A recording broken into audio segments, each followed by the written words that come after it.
Build shows on the road today, coming to you from a famous and frankly a little muddy job site here outside of Houston, Texas. Now on this house, the builder's using a full Diamond Kote. If you don't know this system, this is a pre-finished system with some really incredible stats, but I like the word system. I think this is very unusual from a lot of sidings out there, and that they have a true system. And wait till you hear the warranty and the finish as well. We're about to meet the head nerd and get all the details. Today's build show is sponsored by Diamond Kote.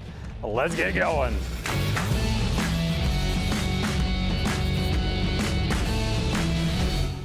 Brandon, what's up, buddy? How's it going, Matt? Thanks for meeting me out here, dude. Great to see you. This is a new construction job that's next to an existing house that was built a couple years ago. And right off the bat, I pull up and I go, you know, there's something going on. Like the colors are not quite right here. What am I seeing behind me? So you're seeing color matched Diamond Kote. We have our standard offering of 27 colors that we stock, but we also do custom colors. Oh, very nice. So we got with the homeowner, they gave us a color swatch of the colors that they use to paint their existing garage. Okay, so they gave you the swatch, let's say, from the Sherwin-Williams deck, let's say. That's exactly what it was. Yes. But why are they not looking so matchy on the outside of the house? So what you're seeing there is just over time, factory applied finishes are so much more superior than job site applied. It's showing a little fade already. Yeah, so in other words, this house on the right that's the same paper white is actually a little yellowed over time, over the course of 2 years, a little faded, frankly. Whereas your paper white, and what's the blue color, by the way? Needlepoint navy. Ooh, that's pretty. Those are from the factory, and I think this is the number one thing that moves people to Diamond Kote is this factory finish versus site applied. Let's talk about that for a minute. First off, there's a number right on your website that I think blows everybody away. You have a 30-year no fade warranty on this paint system. Is that legit? Like, that's a real thing? It's legit. We separate ourselves from our competition by using mixed metal oxide pigments. Okay. So actually minerals that are ground up, that's what we use as our pigments. Wow. We have 7 different minerals that we derive all of our colors from. When we do a custom color, we only use those 7 colors. We do not put synthetic tints in to get us to a certain color. We have to be able to get there with our mixed metal oxide pigments. And so 30-year no fade, that's right from Diamond Kote, right? That's right from Diamond Kote. Man, that's incredible. Let's talk for a second about why a factory finish beats a site finish. You know, we're outside of Houston. It rained this morning when we got to the job site. It's muddy out here. It's also really stinking muggy. It's got to be 70% humidity out here today. If I paint this today and I've got, let's say, a 5-day paint job, you think I'm gonna have perfect weather all 5 days? Or is there a possibility it might rain in the middle? That's the reason why job site paint jobs don't always last as well as we expect. On the other hand, when you guys paint in the factory, what are the conditions? You have the same temperature every day, you have the same moisture content every day, you just get a more consistent finish than you might have here on the job site. Today we showed up and it was rainy and overcast. Applying paint during that time versus, you know, now we have sunshine and, you know, 20 degrees warmer, the paint's gonna adhere a little differently. So factory applied finish is a far superior finish. That's a whole different deal. Another thing that I really like about you guys when it comes to factory finish, you can see it right behind us. Look at all the grass and mud that's on this pallet that got dropped off. But yet when I pull that cover off that says Diamond Kote, this is what I'm gonna see underneath. Each individual piece is actually fully wrapped and protected. So we actually have kind of 2 layers of protection here. I don't see any other manufacturer doing that. That's really impressive. Exactly, that's something that's proprietary to Diamond Kote as well. This product has to make it from Schofield, Wisconsin, where it's manufactured and pre-finished, all the way down here to Houston, Texas, and withstand the elements. So that kind of packaging is necessary. That's pretty awesome. Let's walk into the house, because I think this one trim board alone tells quite a bit of the story for Diamond Kote. We'll meet you on the side here. All right, Brandon, I wish we didn't have this splashback on your beautiful surface, but I'm assuming we can wash this off and get it clean again. Absolutely. This is where I want to start with your system. This really blew me away the first time I used it. What you're seeing here looks like just a standard 1x4 trim, but it's so much more, isn't it? So give us a couple features on how this works, Brandon. It is. So there's a few different things. We plane the back out to be able to sit flush against the wall. A lot of windows, the nailing flange will build it out and kick that out at an angle. Whenever your trim ends up flush with your siding, it's really hard to caulk. So this allows you to have a nice caulk joint right up against your window. Okay, so the rabbet on the back, that makes perfect sense. But then you're not used to seeing this on a piece of trim. This looks like a nailing flange for a window. What's happening here? Exactly. So we put a nailing flange on with pre-finish, like we talked earlier. As many base nails as we can eliminate is what we want to do. So adding the nailing flange on moves those nails off of the face of the product onto this nailing flange, eliminating the need for touch-up. Makes sense. So you've actually applied that with some stainless staples on the back, and so that's all we need to adhere to that. We don't need those face nails on this. And then the other thing that's interesting about this is you have a factory applied rabbet. So now on this board and batten, I can just slide that panel right in. No caulking needed here, right? Exactly. You'll touch the edge of that panel up, slide it in, and no caulking needed. I want to give you a quick kudos. You know, your website has some great install instructions and videos. And I actually saw Brandon putting that head cap, I should say, or drip cap on that piece of trim right here, because we don't want water to sit in a flat surface, right? Exactly. Water that runs down and gets into that rabbeted edge and runs over the edge. The way we can eliminate that is put a drip cap piece on. And the way to drip cap this rabbeted trim is a little bit different. You have to kind of make sure the notch comes inside, so the siding will come up and notch over the window. So yeah, on our website we have a video. It shows exactly how to do that. And I want to point out that that drip cap, look how nicely it matches. It's black, just like this black trim. And on the other hand, this drip cap, which you can see here, exposed, a little dirty because of the splashback, but this blue trim has a blue drip cap, and the builder even put it on, taped it, so we're shingle fashioned just like we like. And man, it's the tolerances and precision on that looks really nice. Just blends in, it doesn't stick out. And so all your colors, I can get drip caps and flashings to match, is that right? Exactly. Yep, if it's a custom color, we'll paint those in-house. And if it's a standard color, we already have those in stock sitting on the shelf. That's pretty awesome. Next, let's talk trim boards. You know, when I worked for a semi-custom builder in the Pacific Northwest 20 years ago, we used like whitewood 1x4 for our outside corners, and then we went with another type of siding.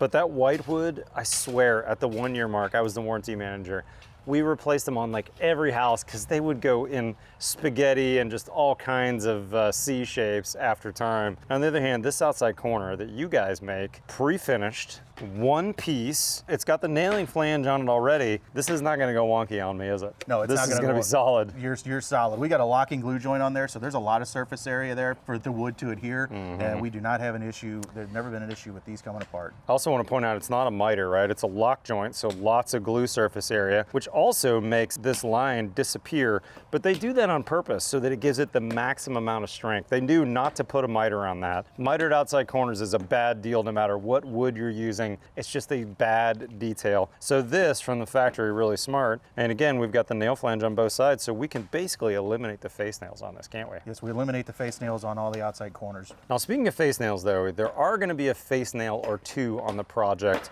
in a place or two. And here's an example of that. If I come over here to this board and batten, you've used a true, it looks like hot dipped nail right here. That's probably a ring shank siding nail, I'm assuming? Yes, ring shank nails for vertical siding because we have to be able to adhere to the structural sheathing. Okay, so this is only really not going into studs necessarily, but going into our zip sheathing in this case. Could go into OSB or plywood as well. Yeah, any kind of minimum 7/16 structural sheathing, you're good to go over. But we do have one teeny little nail every foot or so on this batten strip. Talk to me about that. So they chose to go with a 16 gauge trim nail. As you can tell, they virtually disappear, and they have really good holding power too. They tested that beforehand. Yeah, over there. In fact, he gave me a sample of it. So that's one 16 gauge finish nail. By the way, these are stainless because you can't really get finish nails in a hot dip galvanized, and you don't want to use zinc. Be very, very cautious. If this was a zinc plated nail, you would have rust coming out of this thing, and maybe even as little as a year or two. So this is a stainless nail. There's only one nail on, and look how well that's holding that board on. That's crazy. That's holding really tight. Yeah. So once you put those stainless nails on there, that ain't going anywhere. Okay, next up, I want to talk about some of the differences between the trims and also transitions from trim to, let's say, hose bibs and other penetrations that are throughout the house. These mounting blocks for builders can be really tough because you got to have a smart carpenter, you got to have a smart builder, you got to think about it ahead of time. It sometimes takes us a whole day to do the mounting blocks, get them prepped. What do you guys have in that solution front? So for UL, so electrical outlets, we've got a UL mount. You basically just take it right out of the packaging. Look at that beautiful packaging, by the way. It comes out. It comes installed on a backer plate. Put your nails in your wall, install it in. It's color matched. It's already drip capped. Man, in this case, beautiful. it's got a rough in box, so your electrician just has to poke the hole out, stick it into the back here, It's all your GFI. Check that and you're out. It's good to even go. got the box in there, and it's a shallow box too. So you've even thought about the depth of the box, so we don't have to penetrate our air seal in the zip system. That's really smart. And you've got a bunch of other options, right? This isn't the only thing out there on this. There's 8 different configurations. We have a blank horizontal. So any kind of 4-inch hole you could put in, you could use for a dryer vent. You could use a light mount if they had to be smaller. I like it. Universal mount. So in other words, we just drill whatever we need on this thing and we're good to go. And I think on your website, you guys make these in a split configuration for remodel purposes too. This is new construction, so we may not need those here, but you guys have a lot of options on these mounting blocks. Yeah, like I said, there's 8 different mocks. We have a personal rigid mount where we can put your address on the block itself. And like you mentioned, the split mount to go around hose bibs, electrical disconnects, line sets, and things like that. That's pretty awesome. All right, I got a tough question for you that I know someone's gonna be thinking out there. This looks like a commodity OSB product. And if you look at the back of these trims with that kind of unprimed, those old builders in the crowd are like, are you sure we should put that on the outside of the house? Tell me about what you guys have done to make sure this doesn't have problems. So this is engineered wood. We're using engineered wood in place of real wood any chance we get on a home, mainly because it outperforms its wood counterpart. Yep. So this is impregnated with zinc borate, hydrophobic wax, and MDI resin. The resins kind of gives a binder to hold everything together.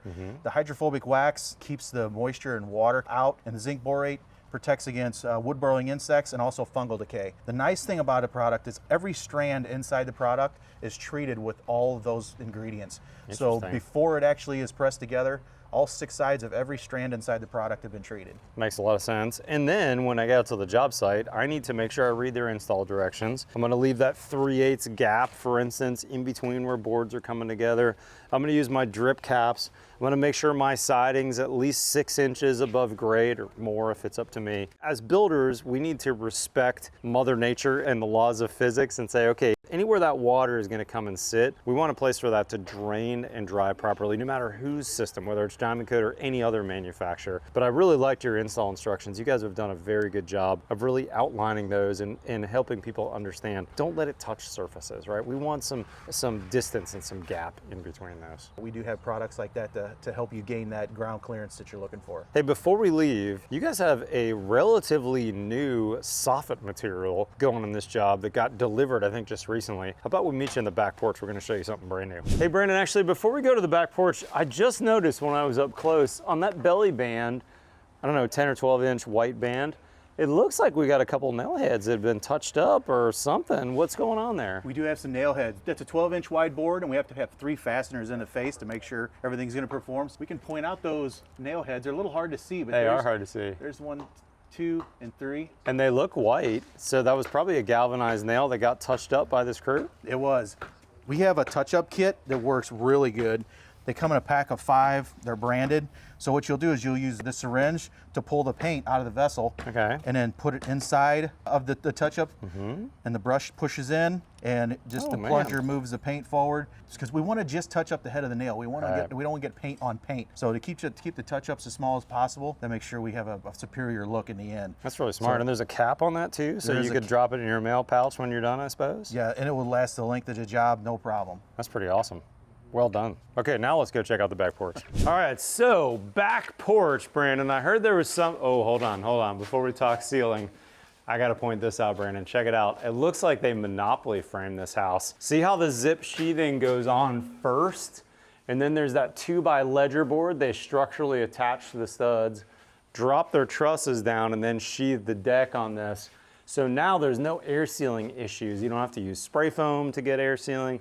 That's a great detail. I wish more builders would do that. Back to the soffit though. What's our cool soffit going on here? What's the secret new product? So we're going to put cam clad in the ceiling to mimic the look of real wood. It looks phenomenal. It's a PVC laminated product, so not only does it look the part, it also feels. So you get that wood grain texture, that 3D print. You got the wood, the knots. It mimics the look of real wood. A tongue and groove. It slides together. Hidden fastener. As far as porch ceiling, best look going there. And I'd like to point out, same dirty job site as we had on the front of the house with somebody who mowed the lawn, and yet this is perfectly wrapped. So when it comes out, it looks just like this. The other thing that's really nice about soffits that I want to mention is once you put a product like this in the soffit, because there's no sun, there's no rain, I mean, literally, I could come back here probably 50 years later. This is going to look just the same, isn't it? 100%. Keep the dirt knocked off of it, and it's going to look as good as the day that you installed it. Yeah, maybe the mud daubers here in Texas or the spiders if you're on the lake. But other than that, this is going to be a bomber product for decades and decades to come. Absolutely. Brandon, really appreciate the help, dude. Thank you, Matt. I'm curious what you can tell these guys about your installer network, because I think one of the things that you guys are really good at is training people. You know, this crew is a good carpenter crew, had never installed it before and picked it up really, really quick. Tell us how people can get a hold of your team that's out there that helps people. So if you go to our website, diamondkotesiding.com, we've got a full crew of siding specialists from coast to coast, help you out on the first job. If you need help with doing a job takeoff, you know, there's a lot of parts and pieces as we talked about today. We can kind of let you know what goes where and help you with that and make sure that your first job goes off without a hitch. I love it. Guys, make sure you check out that install page. I can't say enough about the great videos, the well done install guide. Every builder before any crew shows up should be reading and watching that themselves, right? I want to know, hey, I'm looking for a 3/8 gap here, or I'm making sure that this horizontal surface has a drip cap on it. I want to know those things before the crew shows up. So read those install instructions. Manufacturers and head nerds like Brandon have spent a lot of time making sure they have the right information out there. We need to read that as builders to make sure when I put a really good product on that it's going to last. And lastly, I'll leave you with that 30-year no fade guarantee.